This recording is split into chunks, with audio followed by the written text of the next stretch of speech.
right, today we're going to talk about how much money do venture capitalists make. You may have seen pictures of them or videos of them going around on exotic locations, driving their Teslas, and just assume that they're all fabulously wealthy. And certainly some are very wealthy. So you've got people like Mike Moritz and John Doerr and Vinod Khosla and Peter Thiel, all billionaires from investments in companies like Facebook and Google and a whole bunch more. But that's not all of them. Right? Not all VCs make that much money. Today we're going to talk about how venture capitalists make money. So where do those funds flow from? And then how do those funds flow to the various people at the firm? And stay to the end, because what we're going to talk about and what you'll find out through this process is that not all VCs are rich. In fact, odds are they're not nearly as wealthy as you think they are. So let's dive in. So the first thing we have to understand is how venture capitalists make money. If you look at the typical venture fund, they are making money in two ways. So the first one is called management fee. And the management fee is paid by the investors to the fund. Typically, it's about 2%. It can range from kind of the low of 1% all the way up to 3%, but most funds are right at about 2% management fee. And this management fee, this 2%, is paid every year based on the total assets of the fund. So if I have a $100 million fund, then every year I'm getting paid $2 million in management fee. Now, there are some variations in this. It could be based on the total assets that you have. It could be based on the total assets that you've deployed and the total investments you've made. But either way, it's usually applied to the total amount of capital that you have to invest.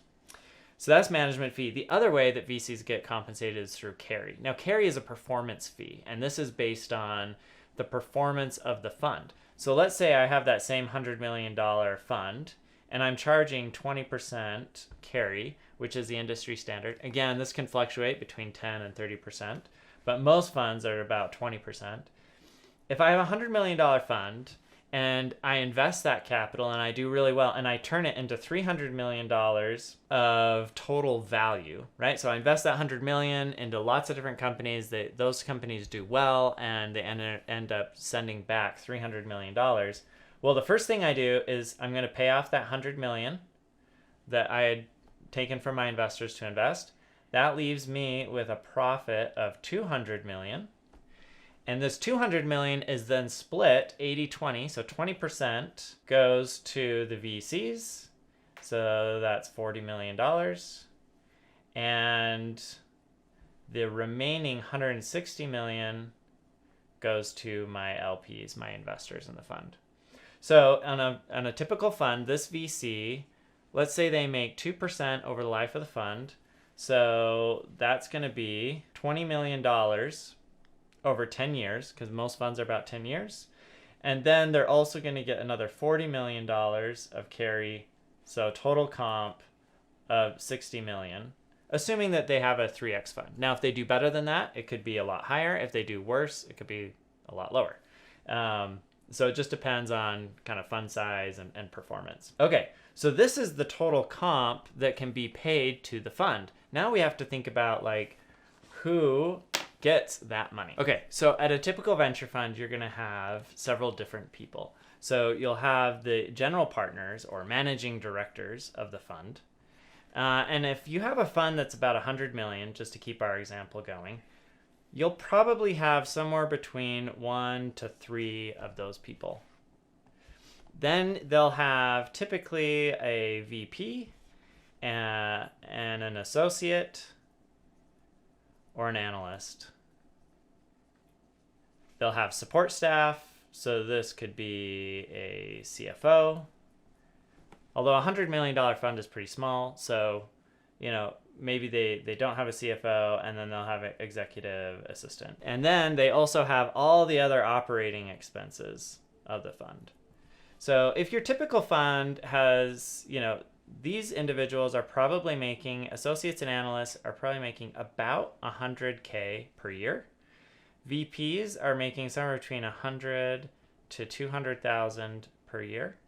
And support staff is probably about 75K all in.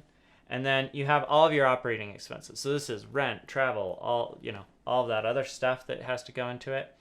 And, having looked at a bunch of different funds and budgets, that's probably somewhere around the range of 400K per year to spend on rent, travel, benefits, all of those different things. So what that leaves you with then is somewhere around 775K per year of operating expenses. Now, we said earlier that you're charging 2% of 100 million, which means you're getting $2 million per year. If we then subtract that out, so that's going to leave us roughly $1.2 million. That's then going to get split up among our 3 GPs. So each one of them is going to make about 400K per year. So that's pretty good, right? That's not bad. Now, if they have higher operating expenses or they have a couple VPs or a couple analysts, these numbers from the GP could go down. I saw a recent report that said that most GPs, managing directors and partners, are making about 300K. That would make sense, especially if you have a slightly smaller fund or what have you. Okay, so your typical MD or partner at a fund, is going to probably be making somewhere between $300,000 and $400,000 a year. That's pretty good, right? Not bad. Not millionaire status, but getting there in that direction, and definitely not billionaire status. All right. So this is all the management fee. Let's talk about the carry piece. Now, carry does not get split up in the same way that management fee does. How does carry get split up within the fund? Now, remember, this is 20% of $100 million fund. Now, your typical fund is targeting about a 3x return. So that's that 300 million. And if we assume 20% carry, that means there's going to be 200 million in profit, and 20% of that 200 million is going to be $40 million, right? Okay. So if our fund has 1 to 3 GPs, now the GPs are the general partners, and they're the ones that are usually getting the carry. So 40 million is going to be split between 1 to 3 people. So that could be somewhere between, call it, 15 to $25 million going back to the GPs. Now that's a really good day, right? If you can put that much money in your pocket. Occasionally you'll also have VPs and principals that will make some carry as well. It's not as much typically. So, whereas a GP, they may be getting somewhere, in this case, call it 30 to 100% of the carry. A principal's probably getting somewhere closer to like 1 to 5% of the carry. So in their case, they're going to get 400K. All right. So if you're a GP in a fund, you're going to make that 400K, we'll call it, we'll just be generous, times 10 years.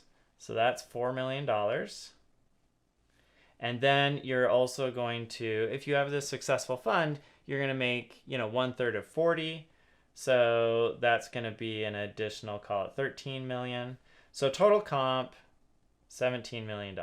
Okay, well that's pretty good, right? Like I would say most people that make $17 million are rich, right? They're definitely in the 1% of the 1%. You also have to take into consideration time, because a venture fund is a 10-year vehicle. And during those 10 years, you're drawing your management fee, right? So as a GP, your comp, right? You're getting that 400K every year over 10 years. So that's coming in.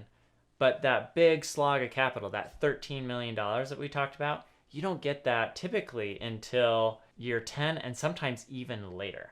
So right off the bat, and the reason for that is because what happens is you make all these investments, right? So I make an investment in company A and company B and company C and company D and so forth over time. And then over time, like company A fails, company B gets acquired for like 1 times your investments. You don't make any money on that.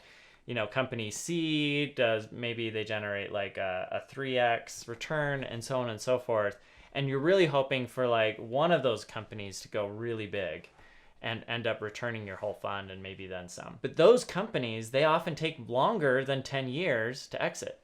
So a VC is getting paid pretty well during that time period, but they haven't really achieved true wealth. Now, the other thing that you have to keep in mind is this idea of power law distribution. So we've talked about this in other videos, But basically what this power law distribution says is that the returns are not evenly spread out, nor are they spread out where like most of the returns are centered in the middle and then you have outliers on either side. The reality is that most deals lose money and that there are a few deals that make up the bulk of the returns. Well, what this also means is that it carries all the way through to venture funds. And in fact, the Kauffman Foundation, which does a lot of research around venture capital, came out and showed that something like 60% of venture funds don't return more money than that money would have generated in the S&P 500 if they just left it in the public markets. And so you have a lot of funds, maybe upwards of 40 to 50% of funds that never get a carry check. And so this is one of those like dirty secrets that when you look at venture capitalists, yeah, there are a few that are making billions of dollars on their investments, but the majority potentially aren't even getting their carry check. They're just getting this management fee. But don't get me wrong, we shouldn't feel bad for VCs, right? Making $300,000 to $400,000 a year is great. I just wouldn't categorize them as being fabulously wealthy, living on yachts and hobnobbing all over the world. So if you liked this, if this was helpful, check out my next video where we're going to talk about what it's like to work in private equity.